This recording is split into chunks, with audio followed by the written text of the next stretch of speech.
Halo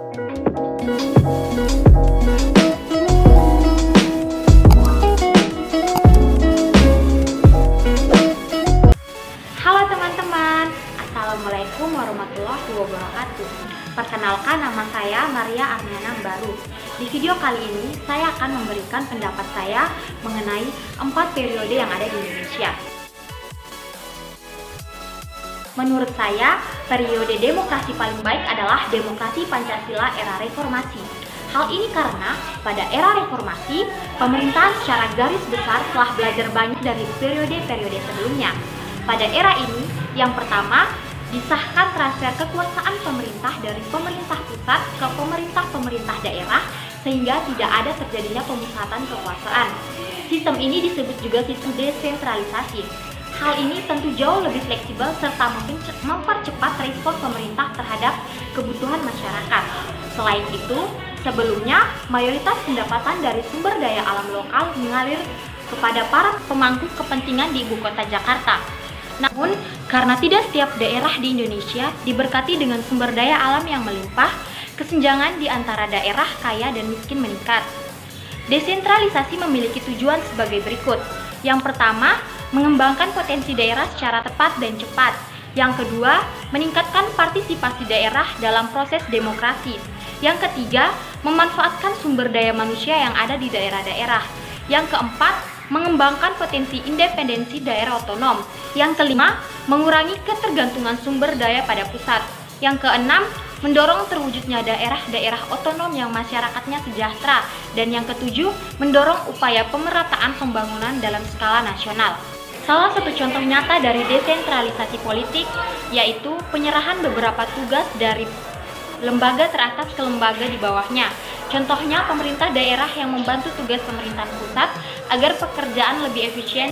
Yang kedua, pada era reformasi dimulai kembali kebebasan pers.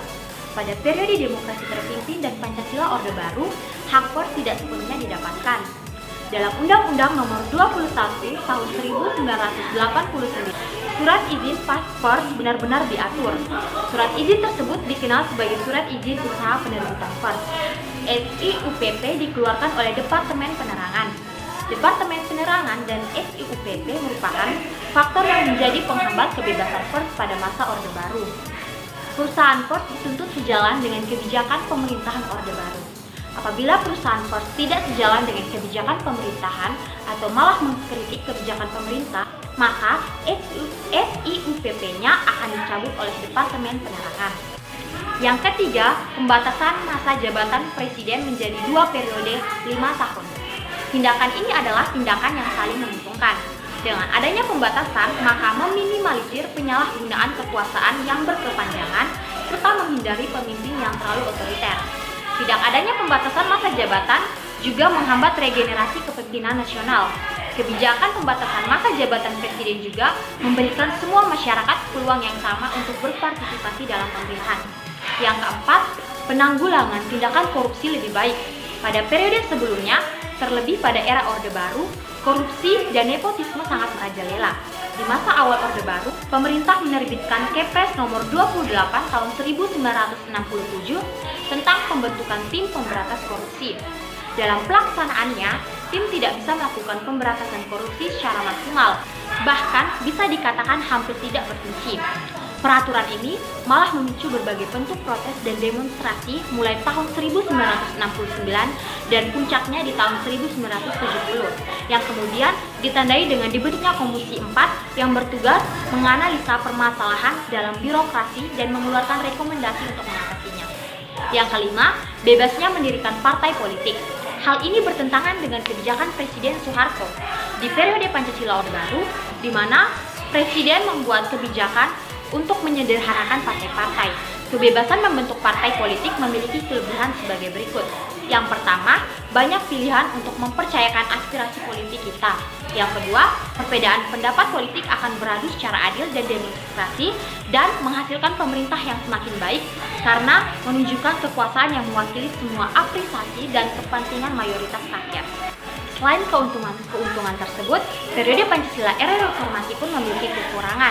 Yang pertama, banyak masyarakat yang tidak bertanggung jawab atas tindakannya dalam berpartisipasi dalam pemerintahan. semua masyarakat memiliki kesempatan yang sama dalam pemerintahan mengakibatkan banyak yang tidak bertanggung jawab atas kesempatan tersebut. Yang kedua, tidak terlalu banyak partai politik yang hanya mementingkan kepentingan politik partai sendiri. Banyaknya partai politik tentu saja secara sadar dan tidak sadar memecah belahkan masyarakat. Pecah belah ini disebabkan dari perbedaannya pandangan mengenai politik negara.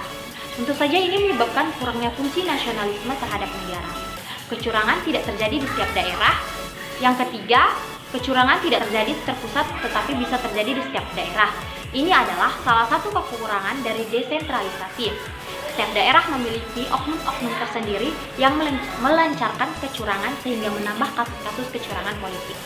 Sekian dari video saya ucapkan terima kasih kepada teman-teman sekalian karena sudah menyempatkan waktu untuk menonton video saya.